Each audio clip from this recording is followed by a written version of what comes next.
So in recent decades, really from the new left on, the American left, the American liberals have become extremely cynical and disenchanted with the idea of the American dream. Seeing it as a story of oppression, of false consciousness, as something that was always in George Carlin's famous phrase, it's a dream because you have to be asleep to believe it. But the reality is that the American dream still exists. It's real. America has been an incredible engine of social mobility and economic possibility for people for 2 centuries now.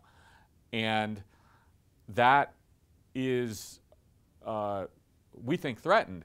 But we also think we should take a moment to actually appreciate that even when America's economy has been less than fair, less than equitable, the sort of rising tide of economic growth has mostly floated all boats. And our argument in terms of the future of liberalism, and in fact the sort of really profound challenges that America is faced with today, is that we need to recommit to that dream.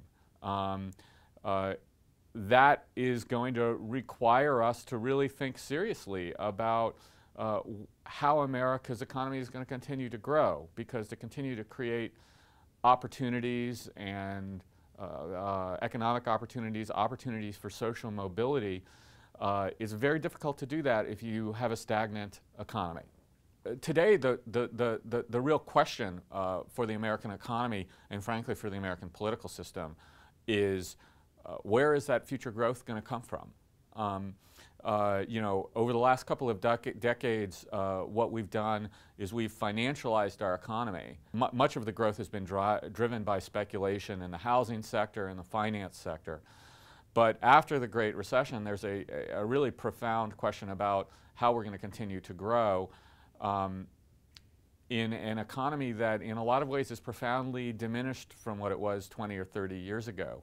We've watched our manufacturing sector atrophy, and really many of the sort of productive sectors of the economy have really languished, and we had these sort of speculative bubbles that made it appear as if we were still growing robustly and the American economy was doing just fine. But obviously the Great Recession has really exposed that as actually not being the case. So now we have this highly financialized economy. We're probably not going to see housing, retail, services driving growth in the way that they have over the last decade or more. And so the question is, how are we going to reinvigorate the productive sectors of our economy, get back to actually sort of producing things? Our argument is that you have to do that through manufacturing and production. You have to do that for America in a competitive global economy. So as opposed to 1950, when we were the largest, represented a huge share of the global economy, global production, had far and away the largest consumer market in the world. We didn't really need to attend to growth and productivity in the same ways, and most especially didn't need to attend to economic competitiveness. But today, those are the critical questions that will determine the degree to which the American economy grows and prospers, and that's going to require a significant role for the state that neither Keynesian liberalism or neoclassical conservatism or the sort of middle-of-the-road neoliberalism that have really kind of defined America's debate about the economy offer any answers to. The neo-Keynesians think consumer demand is going to drive growth. The neoclassicists think that capital growth will drive economic growth.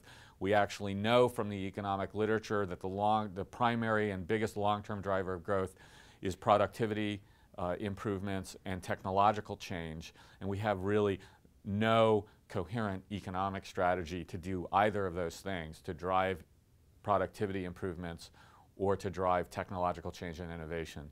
So for liberalism to actually tell a compelling story about how the American economy gets back on track, we've got to have a strategy for driving productivity growth and driving innovation.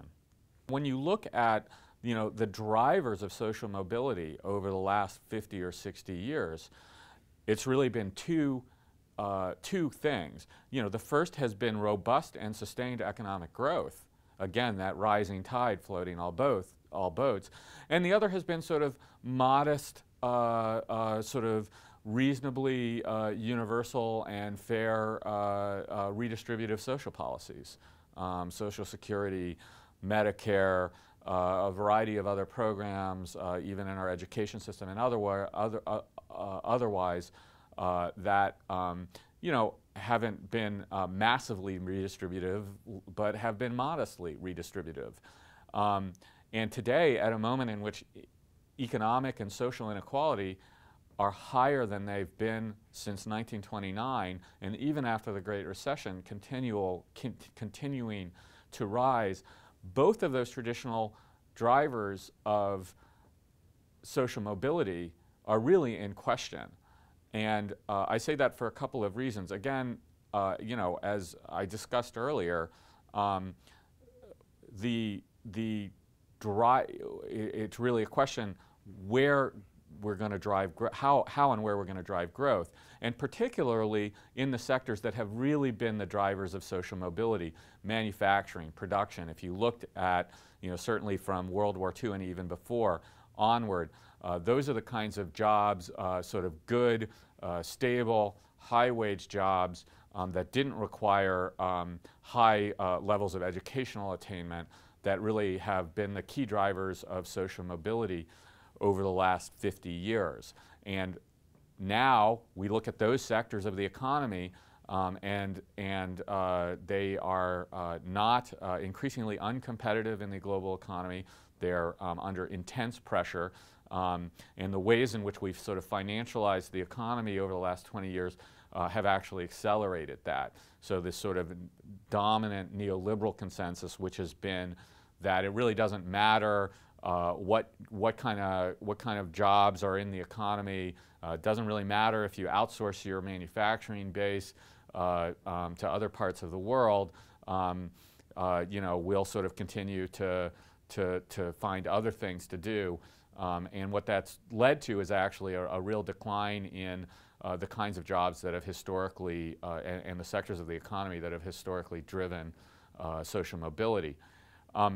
The second factor then is redistributive social policies. Today, as opposed to 50 years ago, there really is a question of where, to the degree to which there is going to continue to be a consensus for those kind of social policies. And this is really a function of living in an affluent society, as opposed to the Great Depression, where you had 35% of the population unemployed, in breadlines, really sort of struggling to meet their basic material needs. Today, even in the worst moments of the Great Recession, people, by and large, weren't standing in breadlines, weren't starving, weren't homeless. We didn't have tent cities popping up all over the country. This really sort of raises this larger question of what is the basis for economic redistribution in a society in which everyone is basically affluent? The poor suffer from obesity, not malnutrition. I think our view is that we need to leave a lot of the old redistributive liberalism behind. We're an affluent society. 90% tax brackets for the wealthy are not coming back, and probably shouldn't come back. At the same time, we may want to ask the wealthiest, those who have benefited the most from the sort of fruits of American modernity, to pay a greater share of the cost of extending that modernity into a new century. Really, those investments need to provide broad benefits to the entire American economy and to all Americans. We need to really kind of move away from this idea that the sort of market is the answer to all solutions. I mean, markets are incredibly important. The private sector is incredibly important. But in the last couple of decades, what we've done is, rather than investing directly in public goods, we've increasingly tried to bribe private sector players into providing public goods that we felt like we needed. And this has been justified in the name of economic efficiency, the idea that markets are better and that government should be smaller. But actually, it's had exactly the opposite effect. Again and again, we keep kind of putting in place these sort of hybrid sort of monstrosities that are both more expensive, less efficient, result in larger government that is less effective. You know, obviously you look at the sort of the mortgage and housing crisis, you look at the kind of proposals like cap and trade in the energy sector, and you sort of start looking at what the price tag, the economic costs associated with these kind of programs have been, and what the benefits, even in the best case, are. And there's a total disconnect. We'd be much better off if we just went and bought a bunch of clean energy. You know, we'd be much better off if we just went and you know, helped people buy homes directly, for that matter, or if we provided some basic level of health care, stuff that, you know, we know everybody needs, directly, or at least paid for it directly. And then, you know, if as a consumer you wanna, you know, you have the money to pay for a fancy health care plan where you can go see your own doctor and get every test you want and get second and third and fourth opinions. Hey, that's a private good. It should be provided by the private sector. But let's just let's make sure that you know, we guarantee some basic provision of basic medical care to everybody.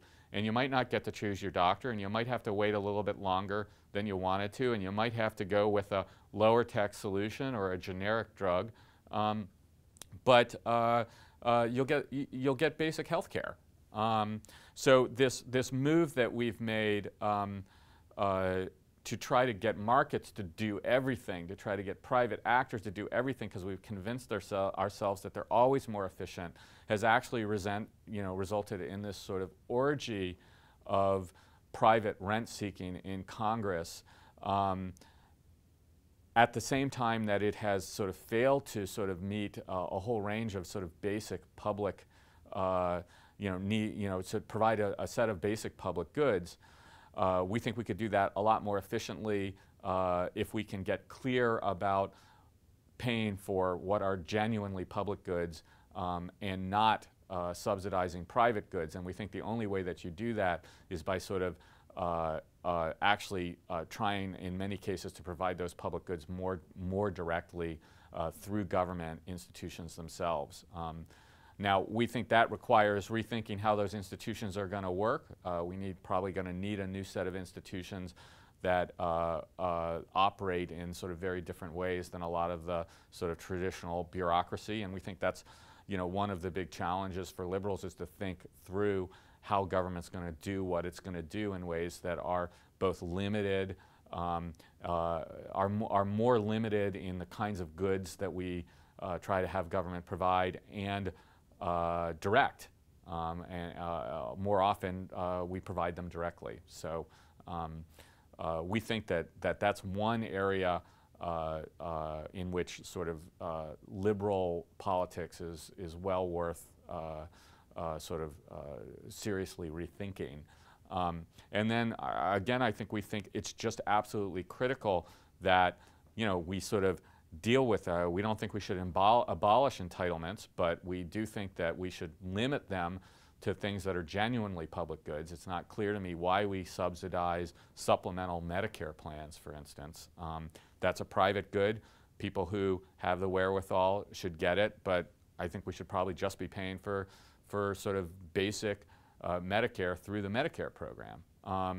At the same time, we need to be investing a lot more in science, education, technology, infrastructure, all the stuff that we just know drives growth and will be critical to America's economic competitiveness in the future.